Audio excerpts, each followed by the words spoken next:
주님의 이름으로 인사합니다. 오늘도 주 예수여 오시옵소서라는 이 말씀의 제목으로 말씀을 나눌 때 큰 은혜 되시길 바랍니다. 우리 말씀 듣기 전에 우리 여러분 같이 온 성도들과 함께 서로 기쁨의 또 축하의 인사 나누시죠. 잘 오셨습니다. 잘 오셨습니다. 건강케 다시 뵈서 너무 반갑습니다. 반갑습니다. 네. 여러분, 교회의 중심은 예수 그리스도십니다. 여러분, 이 역사의 중심은 바로 예수 그리스도인 줄 믿습니다. 여러분, 오늘은 서기 2020년 12월 13일입니다. 우리는 서기로 우리 모든 사람과 나라가 이 날과 시간을 정하여서 같은 그 시간대에 살고 있음을 알고 있습니다. 근데 여러분 아십니까? 교회의 달력과 시작은 12월 13일이 아니라 벌써 두 주가 지난 세 번째 주일이 바로 교회의 달력입니다. 성탄절 맞이하기 앞전에 네 번째 주일을 대강절이라고 합니다. 대강 살아서 대강절이 아니라 한자의 뜻이 대자가 기다릴 때, 기대하다. 그 다음에 강이 내려올 강. 그래서 예수님께서 하늘에서 내려오심을 기대하고 소망하는 절기가 대강절, 영어로 어드번트라고 합니다. 이 성탄절 바로 전 네 주를 우리가 대강절을 지키는데 오늘이 그 세 번째 주일이기도 합니다. 오늘 교회의 달력은 예수님이 태어나신 이 땅에 오신 날을 기대하고 준비하면서 시작됩니다. 2021년이 아직 오지 않았지요? 서기로 그렇습니다. 그러나 교회의 달력으로는 2021년이 벌써 시작된 것입니다. 이미 예수님께서 오신 날을 기념하고 준비하는 가운데에 새해는 시작됩니다. 오늘 이 말은 예수님께서 이 세상에 오신 것이 바로 교회 역사의 시작이고 오신 날뿐만 아니라 그분을 준비하고 기다리는 것이 교회 역사의 시작일 뿐만 아니라 성도가 살아가는 1년의 첫 시작이라고 하는 것입니다. 바로 그 중심에는 누가 있느냐? 예수 그리스도, 우리 주님이 계신 것입니다. 여러분, 이미 예수님을 믿고 구세주로 고백하면서 우리가 신자가 되어 우리가 지금 이곳에서 예배드리고 있지만 때로는 예수 그리스도가 누구인지를 다시 한번 생각해 보아야 합니다. 예수님도 제자들에게 말씀하신 것처럼 내가 누구니? 라고 이렇게 물으셨습니다. 여러분, 예수님은 누구십니까?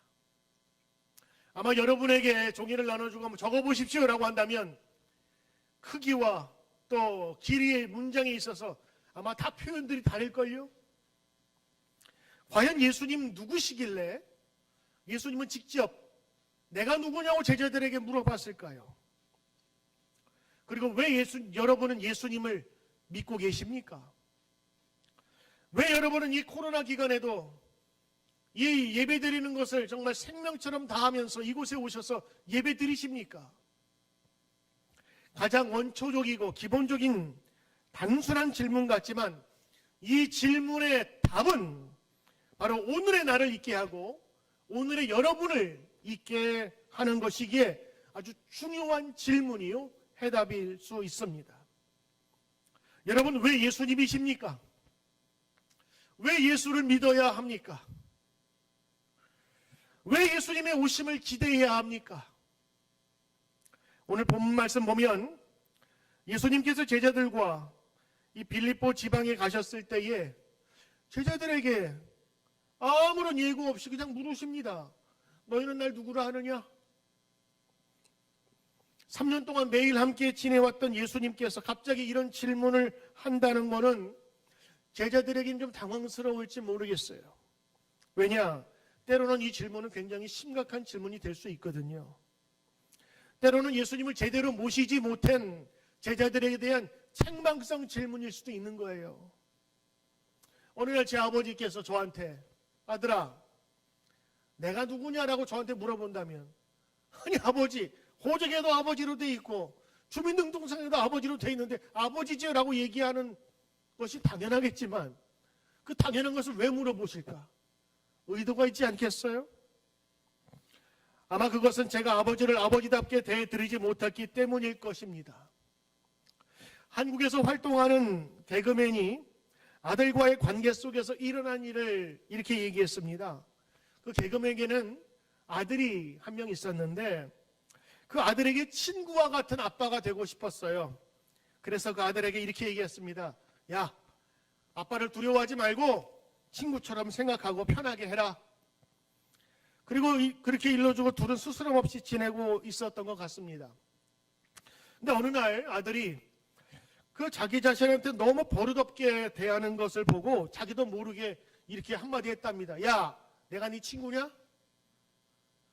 친구라고 하라고 해놓고선 버릇없다고 하니까 친구냐라고 되묻는 이 얘기를 보면서 여러분 그렇게 되물을 때에는 분명히 무언가 지금 전하고 싶은 메시지가 있는 것 아니겠어요?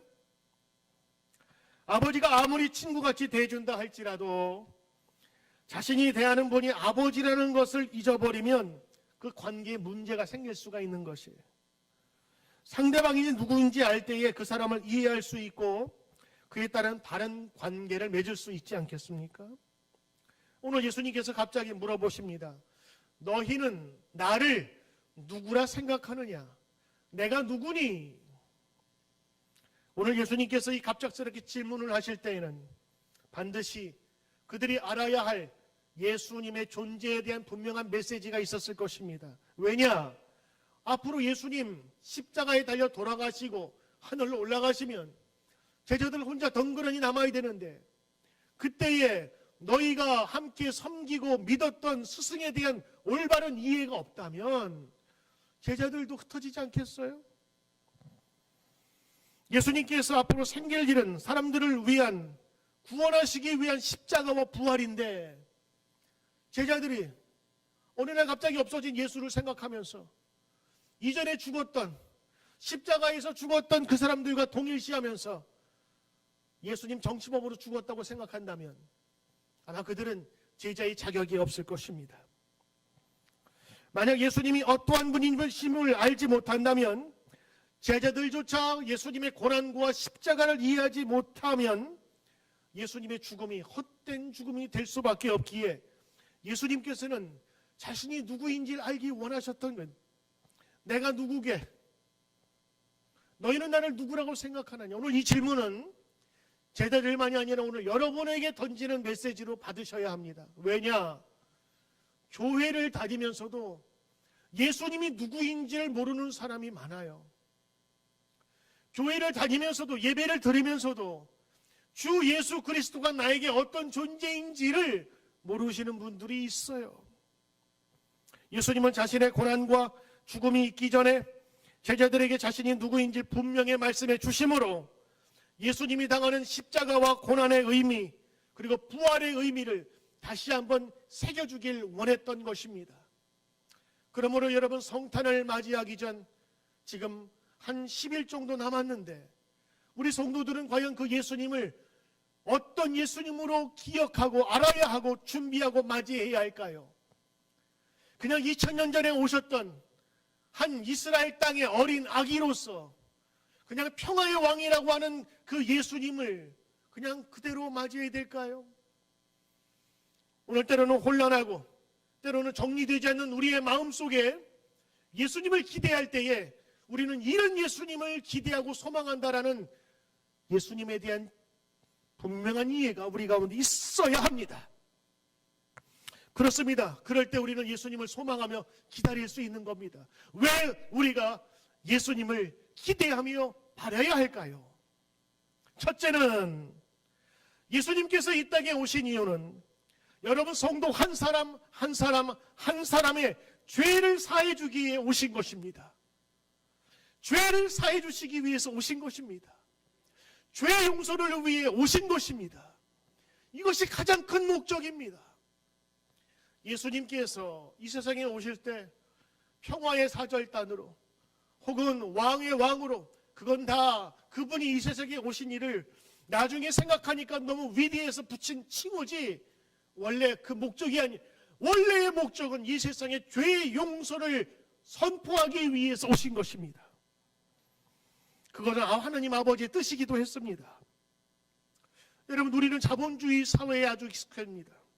그런데 예수님이 살던 시대에는요, 그들 모두를 지배하고 또 그들이 당연히 여겼었던 룰이 있었습니다. 그것은 바로 자신의 죄를 성결케 해야 하나님 앞에서 떳떳이 살 수 있다는 그런 생각이었습니다.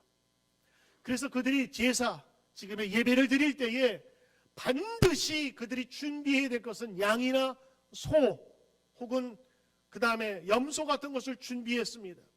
제사 중에 가장 중요한 제사가 속죄 제사예요. 다른 제사도 많아요. 화목제, 속건제. 근데 그 중에서 제일 중요한 제사는 속죄제입니다. 양이나 소를 끌고 가요. 염소를 끌고 가요. 그리고 그 머리에다가 기도합니다. 하나님, 나의 죄를 용서해 주소서. 왜냐하면 이 죄는 핏값으로만, 생명으로만 구할 수 있거든. 내 기도를 하면 이 죄가 그에게 전가 트랜스퍼 되는 거예요. 그리고 나서 그 짐승을 가져간 사람이 그 짐승을 죽입니다. 그것을 제사장에게 가져가면 제사장이 제단에가 피를 뿌리고 태워버리는 게 제사장의 역할이에요. 죽이는 건 누가 죽이느냐? 죄 지은 자신이 죽이는 거예요. 그것을 드리는 것이 속죄 제사, 그것이 가장 큰 제사라고 하는 거예요. 그러므로 여러분, 그 당시에 있었던 사람들이 1년에 한 번씩 명절 삼기듯 예루살렘 그 성에 가서 제사 드리는 것은 자신의 죄를 용서하기 위함입니다. 그리고 대제사장도, 제사장이 여러 있는데 제사장 중에 제사장, 대제사장이 1년에 한 번씩 그 지성소에 들어가서 드리는 기도가 있어요. 그건 속죄를 위한 기도입니다. 구약의 전통이나 성경의 전통에 보면 자신의 죄를 용서받아야만 하나님 앞에서 옳다고 인정받는 사람이 되기 때문에 이 속죄는 너무도 중요한 것입니다. 그러나 그동안 해왔던 많은 짐승의 제사와 속죄는 그것으로 끝날 수밖에 없지만 이 세상의 많은 사람을 구원하시기 위해서 오신 예수님의 그 속죄 제물로서의 오심은 이제 모든 사람에게 제물이 된 거예요. 그래서 사도 요한은 예수님을 보면서 뭐라고 했냐면, 보라, 하나님의 어린 양이로다. 예수님께서 제물이 되심을 이미 사도 요한을 통해서 말씀해 보이신 겁니다. 예수님의 그래서 십자가의 죽음은 예전에 있었던 그 로마의 반역자들이 죽어야만 했던 그 십자가 처형에서의 죽음이 아니라 이 세상에서 모든 이들을 구원하시기 위한 예수님의 죽음이었다고 하는 것입니다. 바로 그것은 속죄의 의미를 대신하는 거예요. 그러므로 여러분 보십시오. 예수님이 누구인지를 알아야만 예수님의 십자가의 의미를 알 수 있는 것이고, 십자가를 통해서 예수님께서 다시 부활하셨는데 그 생명이신 예수님을 이제 알아야만 그 제자들이 예수님 없을 때에도 흔들리지 않기 때문에 내가 누구냐고 지금 예수님께서 물어보시는 것입니다. 제사에 반드시 생명이 필요했듯 예배에는 이 생명이 필요하고 희생이 필요합니다. 예수님께서는 우리를 위해 이미 희생하시고 십자가에 달려 돌아가셨던 것이지요. 사실 여러분, 성경은 그 십자가가 끝이 아니라고 우리에게 전해주는 메시지입니다. 성경이 없었다면 예수님은 그냥 십자가에서 죽은 처형당한 사람들 중에 한 사람이었을 거예요. 그러나 성경은요, 그 죽음이 그 죽음으로 끝나는 것이 아니라 우리의 희생 제물로 우리 대신 돌아가셨다고 하는 것을 지금 처음부터 마지막까지 보여주는 것입니다. 십자가는 허무하게 무너져 내린 빌딩 같은 것이 아니라 다시 살아나셔서 세움을 받은 부활하신 예수님을 증거하는 것입니다. 여러분, 다른 건 우리가 깨끗하게 씻을 수 있지만 죄를 씻을 수 있나요? 인간의 죄의 용서야말로 아무나 누구나 할 수 없는 일입니다. 하나님의 아들만 할 수 있는 거예요. 전능하신 하나님만 할 수 있는 겁니다. 여러분 다 세례 받으셨지요? 예수 믿기로 결심을 하고 첫 번째로 교회에서 치르는 예식이 있습니다. 그건 세례의식입니다. 세례 예식은요, 물속에 담그거나 물을 뿌리거나 하면서 그 믿음의 고백을 축복하면서 많은 사람 앞에서 고백하는 거예요. 거기에 등장하는 것이 물입니다. 물은 더러운 것을 씻는 거예요. 그 세례의 의식은 이제 이 사람이 예수를 믿음으로 예수님의 권능으로 깨끗하게 되었음을 선포하는 자리입니다. 그러므로 세례식은 우리 결혼식보다 더 의미 있는 일일 수 있는 것입니다. 예수님 믿으면 죄, 그 더러운 지워지지 않는 죄를 사함받는 것입니다. 여러분, 이것이 우리 믿음의 신비입니다. 그리고 이것이 우리의 믿음의 가장 중요한 요소임을 우리는 알아야 합니다. 교회가 교육적인 혹은 사회봉사적인 구제하는 모습도 갖고 있지만 이 모든 것들은 예수님께서 오신 그거 말씀을 받아들인 사람들이 은혜 받아 나누는 교회의 또 다른 모습이지, 교회의 가장 중심은요, 죄사함입니다. 죄사함 받은 사람들이 함께 모여서 기뻐하는 그 공동체가 교회의 시작인 것입니다. 그 죄사함이, 죄의 용서함이 천국에 들어가는 티켓이며 하나님의 백성이 되는 위대한 선언이 되는 것입니다. 그래서 여러분, 예수님의 오심은 사람들의 죄를 정확하게 말하면 나의 죄를 용서하시기 위해서, 당신의 죄를 용서하시기 위해서 오셨음을 우리는 기억하는 것입니다. 왜냐하면 예수님 없이는 우리의 죄가 씻을 수도 없고 그리고 그것을 정결하게 할 수도 없기 때문입니다. 예수님 묻습니다. 내가 누구니? 그렇다면 우리는 이렇게 고백해야 합니다. 주님은 그리스도이십니다. 이 그리스도의 뜻은 구약의 말로 히브리어의 메시아를 상징하는 것인데 그것을 번역한 말이에요. 그러므로 주님은 나의 그리스도십니다 라고 얘기하는 것은 나의 메시아, 내가 기다리는 나의 구원자입니다 라고 선포하는 것입니다. 여러분, Jesus Christ, 예수 그리스도, 오늘 이 말을 달리하면 예수 메시아라고 하는 뜻입니다. 주님이야말로 나의 생명 되시고 나의 원초적인 이 더러움과 이 죄에서 나를 구원하시고 깨끗게 하신 분이십니다. 여러분, 만약에 기독교에서 이 죄사함이 없다면 여러분, 기독교는 그 어떤 종교도 아닙니다. 죄사함이야말로 우리 인간이 받은 가장 큰 선물이요 능력인 것입니다. 그러므로 우리가 예수님을 기대하고 소망하며 기다려야 되는 이유는 이 세상에 죄의 용서하시는 능력을 갖고 오신 분이 나에게 오셨기 때문인 것입니다. 두 번째, 우리가 예수님의 오심을 기대하고 소망해야 되는 이유가 있습니다. 바로 그것은 예수님이 이 세상에 참된 치료자로 오셨기 때문입니다. 참된 치료자로 오셨기 때문입니다. 예수님 목수이셨어요. 나무를 잘 깎는 분이셨습니다. 그리고 그 주위에는 농부나 목자들, 목동들이 많이 있었어요. 그래서 예수님께서는요, 항상 비유를 얘기할 때 농사꾼들이 잘 알아들을 수 있는, 목축하는 목동들이 잘 알아들을 수 있는 그런 비유로 얘기하셨어요. 예를 들면 이런 겁니다. 예수님 자신을 소개할 때 요한복음에 7가지를 소개하는데, 여러분 지난 주일날 잘 읽으셨죠? 성경? 나는 생명의 떡이다. 나는 세상의 빛이다. 나는 양의 문이다. 나는 선한 목자다. 나는 부활과 생명이다. 길과 진리다. 나는 참 포도나무다. 다 농사, 목축과 연관되어 있지 않습니까? 만약 예수님이 뱃사람 어부들에게 자기 자신을 소개했다면 이렇게 소개했을 겁니다. 나는 그물이다. 거둘 수 있어. 나는 돛이다. 그래야만 갈 수 있으니까. 나는 닻이다. 그래야만 거기 머물 수 있으니까. 그러면서 어부들이 늘 보았던 것을 이야기할 거예요.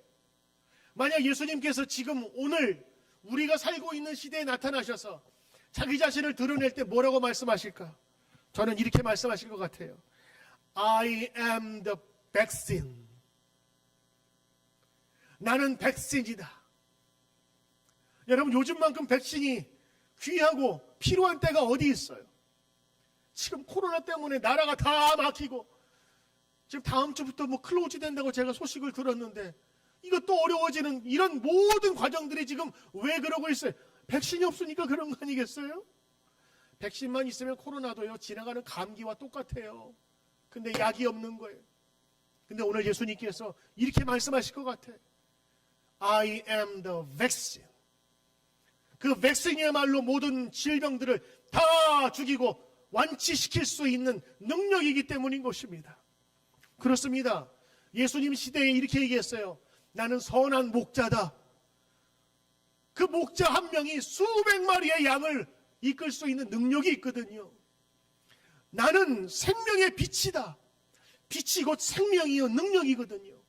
예수님 그 말씀을 지금 우리에게 전하고 싶었던 거예요. 예수님은 육신의 질병도 고쳐주셨습니다. 눈이 멀어 보이지 않는 사람도 고쳐주셨어요. 안진뱅이도 고쳐주셨어요. 걷지 못하는 사람도 고쳐주셨어요. 심지어는 마가복음의 첫 번째 나오는 기적이 뭐냐면 귀신을 내어 쫓는 기적인데, 예수님께서는 이 귀신 내어 쫓는 기적을 통해서 하나님의 아들이심을 보여주시며 영적으로 고통받고 있는, 고난받고 있는 사람들을 해방시켜 주셨던 것이 바로 예수님께서 하신 일입니다. 그러므로 사실 예수님의 이 치료의 능력은 치료 자체를 넘어서 하나님의 아들이심을 보여주는 사인인 것입니다. 그 치료는 과거만 아니라 지금도 진행되고 있는 것입니다. 코로나가 지금 이 시대를 지배하고 보이지 않는 권력과 힘이라고 생각하는 이유는 아직까지 현대 의료 기술이 이 약으로는, 주사로는 이 바이러스를 잡을 수가 없기 때문입니다. 약이 있으면 이거 해결되듯 이 세상의 모든 아픔과 어려움들 주 예수 그리스도의 능력 안에 해결될 줄 믿습니다. 그리고 실제로 이것이 우리에게 나타나고 있어요. 한번 생각해 봅시다. 성경을 조금 아시는 분이라면 성경의 배우사를 알 거예요. 예수님이 살던 시대, 정말 지독히도 소망이 없었던 때였습니다. 보세요. 나라는 로마에 빼앗겨서 식민지가 되어버렸어요. 그들을 통치하는 임시 왕이 있으면 허수아비 왕입니다. 헤롯은 그 지역을 다스리는 4개 왕 중에 한 명이었어요. 얼마나 정치적인 모사가 강했던지 로마로부터 그 왕의 자리를 이어받고 필요한 것을 상납해주는 아주 교묘한 정치인이었습니다. 더군다나 종교적인 법률과 율법으로 자기의 권력을 삼는 사람들이 있었어요. 바리새인들, 사두개파, 서기관들, 그리고 돈으로 자기를 자리를 샀던 대제사장들. 성전은 성전세를 받으면서 세상에서 나오는 모든 제사장들의 제사 드리는 사람들에게 돈을 갈취하는. 그래서 예수님께서 요한복음 보면 그 성전을 정화하기 위해서 돈 뺏는 자, 돈 걷는 자들을 다 엎어버리시잖아요. 세리들은 로마의 합법적인 법 아래서 많은 사람의 돈을 뜯어내도 하소연할 데가 없는 정말로 불쌍하고 어려운 시대를 살고 있었어요. 더군다나 메시아는 보이지 않습니다. 암울한 시대에 많은 사람은 진짜 메시아가 오기를 소망했던 것입니다. 그때 예수님께서 태어나신 거예요. 그때는 예수님이 메시아를 몰랐기 때문에 박해했지만 지금 우리는 알고 있어요. 그때 나신 분이 이 세상에 하나님의 뜻을 대신해서 이 세상에 오신 메시아라는 것을요. 그때 예수님께서 세상에 오셔서 하신 일이 무엇입니까? 하나님 나라를 알려주시고 선포했어요. 회개하라. 너희 죄가 이제 심판받으니 용서함을 받으라. 그리고 수많은 병자들을 고치시고 치료해 주셨어요. 이것은 모두 다 하나님의 아들로서의 전능하심을 보여주는 모든 행동이었습니다. 예수님은 이 땅에 의사로 온 게 아니었어요. 고쳐준 것은 하나님의 능력을 보여주기 위함이었던 것입니다. 그래서 제자들을 모아서 전도활동을 하셨어요. 십자가에서 죽어서 끝나는 듯 했으나 부활의 주인공으로 다시 태어났어요. 갈릴리 지역과 예루살렘에서 일어난 메시아 사건을 제자들이 직접 경험을 하면서 예수님이야말로 참된 하나님의 아들이시구나 라는 것을 그들이 이 복음서를 듣고 깨닫기 시작했어요. 이 진리의 말씀과 행동들은 사도행전에 큰 무리들을 따르게 했고 그 무리들이 예수님을 메시아로 고백하며 따르게 되었던 겁니다. 근데 시간이 지나면서 예수님의 제자들과 그 기억력이 희미해지고 예수님의 소식을 멀리서만 듣던 사람들은 예수님이 누군지 몰랐잖아요. 그래서 그 예수님을 소개하기 위해서 그 누군가가 예수님의 기록을 적은 거예요. 그게 여러분 지난주에 읽으셨던 마태, 마가, 누가, 요한 복음입니다.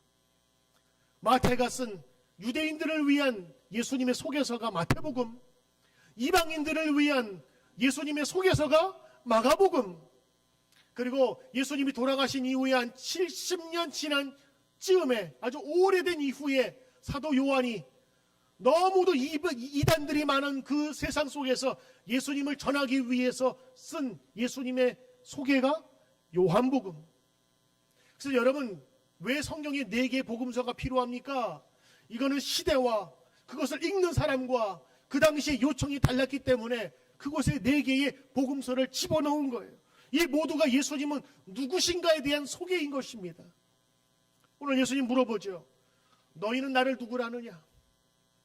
즉 이 말은 네가 믿는 예수가 누구냐라고 물어보신 것입니다. 오늘 예수님은 이 세상에 치료자로 오셨어요. 예수님은 그 당시 사람만이 아니라 지금 오늘도 치유하고 회복시키며 우리를 고치시는 분이심을 우리 함께 믿어야 될 줄로 믿습니다. 예수님이 오시면 치료는 시작됩니다. 마음의 질병도, 어두움의 세력도, 귀신의 세력에 매인 자들도, 어둠의 권세에 물눌린 자들도, 우리 젊은이들 잘 들으세요. 자존감이나 그리고 수치심에 빠져가지고 자기를 스스로 내어놓는 그 악한 질병도 예수님은 고치실 수 있다는 것입니다. 그래서 우리가 예수님을 기대하고 소망해야 하는 것입니다. 여러분, 3번째입니다. 왜 우리가 예수님을 이렇게 오심을 소망하면서 기대하고 준비해야 할까요? 바로 그 3번째는 예수님은 생명의 길을 안내해 주는 분이시기 때문에 그렇습니다. 생명의 빛을 보여주는 분이십니다.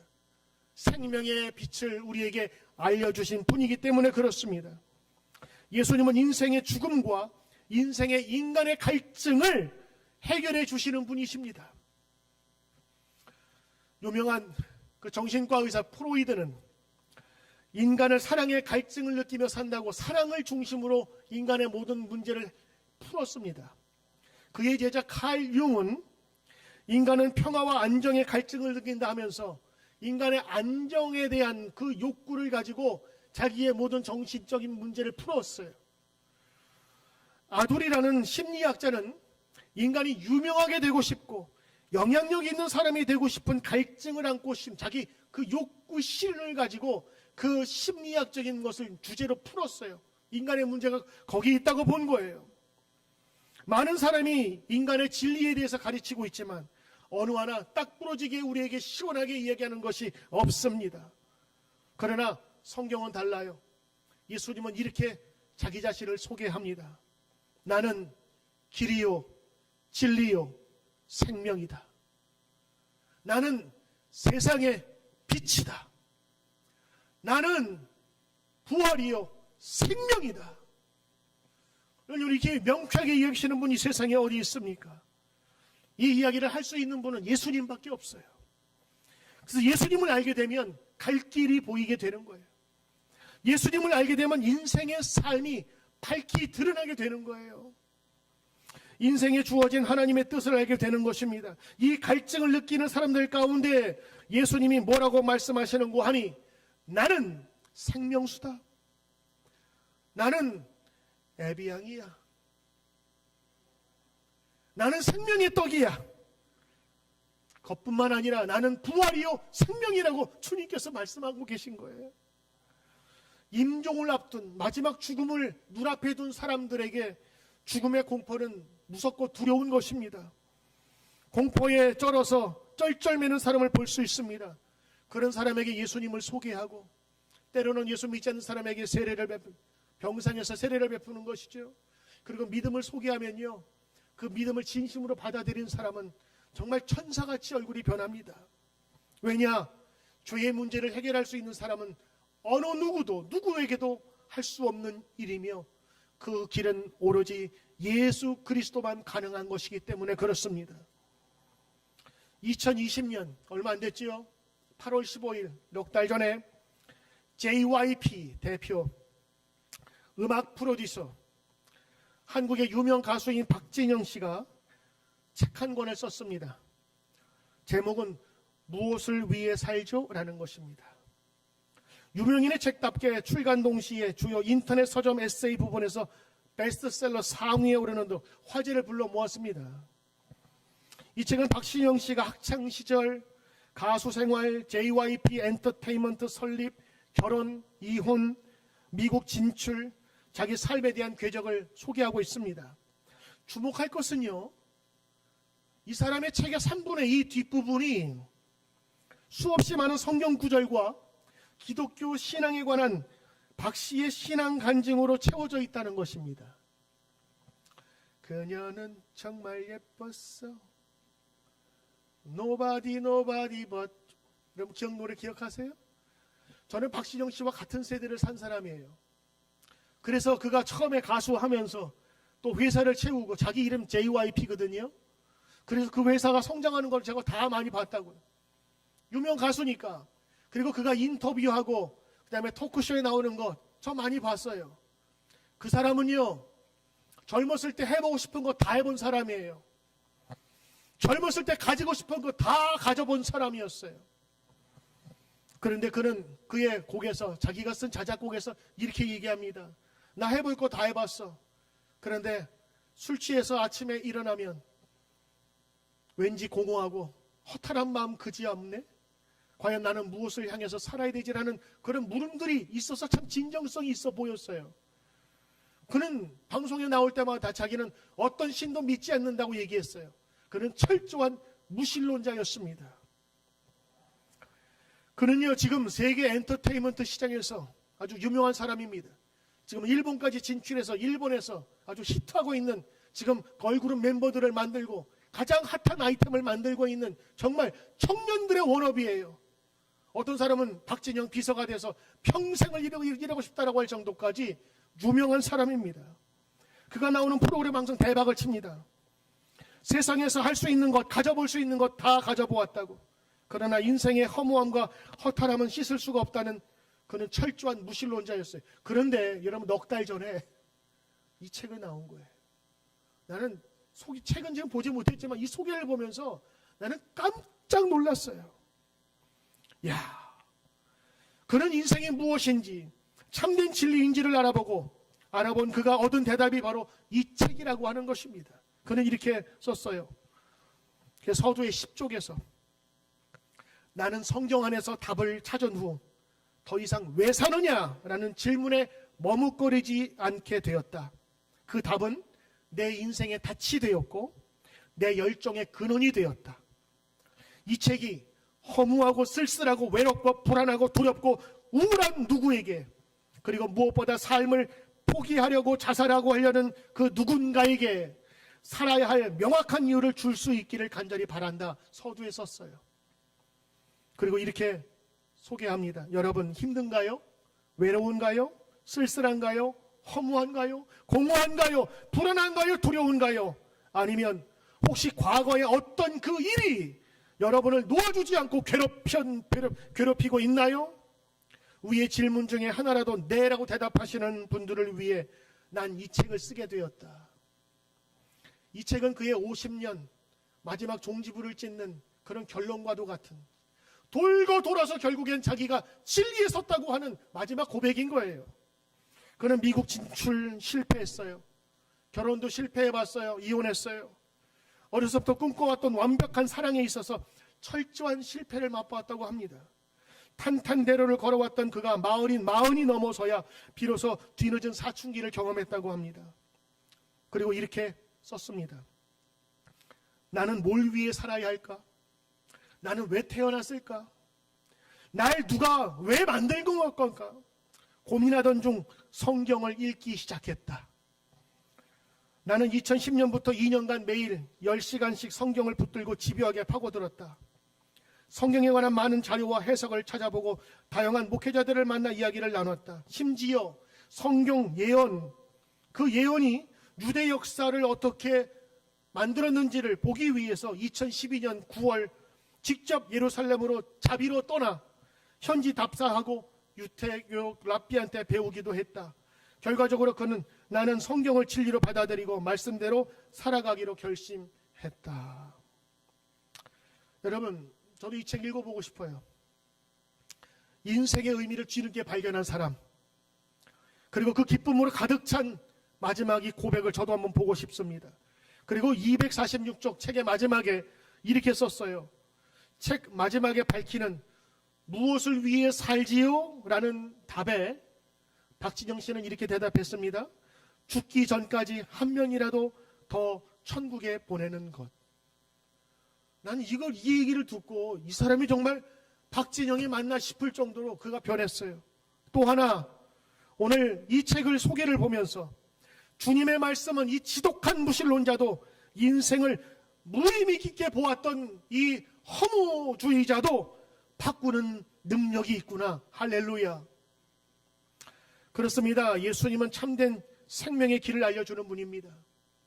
저하고 박진영 씨는 나이가 비슷해요. 근데 살아온 결은 달라요. 저는 어렸을 때부터 믿음 안에서 자라왔거든요. 예수님이 진리인 줄 알고 컸어요. 근데 이 사람은 예수 밖에서 자랐어요. 그래서 돌고 돌았어요. 진리가 무엇이고 많이 가지면 높이 올라가면 좋은 것인 줄 알고 다 해봤어요. 근데 거기에는 늘 공허와 빈자리가 있었거든요. 근데 이 예수 그리스도 안에 들어와 보니 그가 새로운 진리를 얻게 된 것입니다. 이러면 한 사람의 고백이 아니에요. 예수님은 이런 모든 자에게 능력 있으시며 생명 있음을 우리에게 알려주시는 것입니다. 우리 사랑하는 젊은이들이요, 여러분을 지금 젊지만 잡고 있는 게 뭡니까? 허무주의입니까? 아니면 여러분이 과거에 실패하고 실수했었던 그것이, 우리 어르신들, 여러분이 좀 두렵게 하는 건 무엇입니까? 죽음입니까? 나입니까? 코로나입니까? 그러나 오늘 예수님의 생명의 빛을 안 사람들은 우리는 또 다른 방법으로 살 수 있는 것입니다. 그래서 우리는 예수님을 소망하고 기대해야 하는 것입니다. 오늘 예수님께서 묻습니다. 너희는 나를 누구라 하느냐? 오늘 이 질문을 여러분에게 하신다면 여러분 무엇이라 하겠습니까? 성경은 예수님의 질문에 대한 정답을 알려주십니다. 베드로의 신앙 고백입니다. 마태복음 16장 15절에 가라사대 너희는 나를 누구라 하느냐? 이르시되 베드로가 주는 그리스도시요 살아계신 하나님의 아들입니다. 예수께서 대답하여 이르시되 시몬아 너에게 복이 있도다. 이를 알게 하신 이는 혈육 인간이 아니라 하늘에 계신 나의 아버지니라.